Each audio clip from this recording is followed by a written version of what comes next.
दर्शक बंधु ओढ़णी सीरियल रे देखा पाइबे एक धमाकदार एपिसोड। अंश आ मानसी प्लान करी ज्योति को दोषी साब्यस्त कर सारिबा पर ज्योति घर बाहर जिबे आउ तापरे जीवन अंश को धक्का मारिकी घर बाहर करदेबे। ज्योति घर जाउथिबा समय रे से बदमाश मानसी गोटे काच ग्लास आनिकी ज्योति आगरे भांगिकी फोपाड़ी दबो आउ कहबो तू जेमती ए घर को अळता पानी रे गोड़ थोईकी पशिथिलु सेमती ए काच उपरे चालिकी घरु बाहर जा। मानसी एमिति कहिले ज्योति कांदी कांदी से काच उपरे चालिकी जिबे आउ तांको गोड़ कटिकी ब्लड बाहरुथिबो। ज्योति घरु बाहर जाउथिबार देखिकी जीवन को मां कहिबे एते बड़ अशुभ लक्षण, घर लक्ष्मीर उल्टा पाद चिन्ह, ये तो सर्वनाशर संकेत।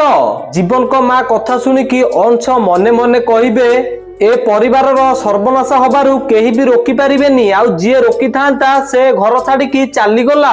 तापरे जीवन आसीबे आउ अंश उपरे रागी की अंश को घरु धक्का मारिकी बाहर कर देबे। हेले किछि भी फायदा हबनी। से बदमाश मानसी पेट काटिबार नाटक करिकी से डॉक्टर को पुणी आनिकी घरे रखिबो। तो दर्शक बंधु आपण मानकु कोन लागुची ज्योति कोन ताको निजको निर्दोष साब्यस्त करि परिबे? जदि हां ताले कमेंट रे यस लिखि दियंतु। आ ओढ़णी सीरियल रो सब टेक्निक अपडेट सर्वप्रथमे जानिबा पय हम वीडियो गोटे लाइक करी चैनल को सब्सक्राइब कर दियंतु।